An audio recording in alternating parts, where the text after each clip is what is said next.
আমরা যেখানে রয়েছি এটি উত্তর 24 পরগনা জেলার মাঝিপাড়া পলাশী গ্রাম পঞ্চায়েত। আর এই যে রাস্তাটা দেখছেন, এই রাস্তাটা গিয়েই এই যে সামনের দিকে উঠেছে হচ্ছে শিবদাসপুর গ্রাম পঞ্চায়েত। এই দিকটাতে এই রাস্তার খানিকটা গিয়ে শিবদাসপুর গ্রাম পঞ্চায়েত, আর এই যে রাস্তায় দাঁড়িয়ে রয়েছে এটি মাঝিপাড়া পলাশী গ্রাম পঞ্চায়েত। উত্তর 24 পরগনা জেলার পাশাপাশি দুটি গ্রাম পঞ্চায়েত, একেবারে কৃষি সমৃদ্ধ এই দুই গ্রাম পঞ্চায়েত।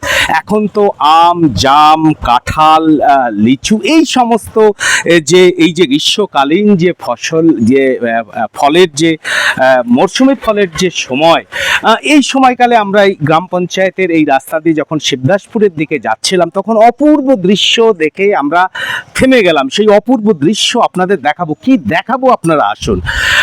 একটা অপূর্ব সুন্দর সেই দৃশ্য দেখে আমরা থেমে গেছি, আর সেই দৃশ্যটাই আপনাদের সঙ্গে ভাগ করব।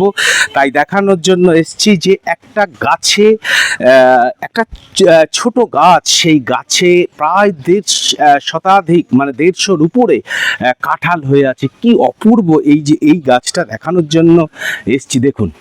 দেখুন যে কিভাবে কাঁঠাল হয়ে আছে একটা গাছে। এই দৃশ্য আপনাদের সঙ্গে ভাগ করবার জন্য এসছি।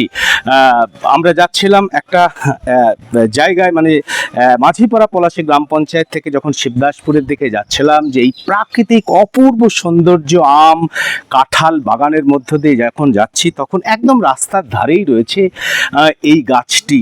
আর এই গাছটা চোখে পড়লো আমাদের, আর আপনাদের দেখাবো না এটা হতেই পারে না।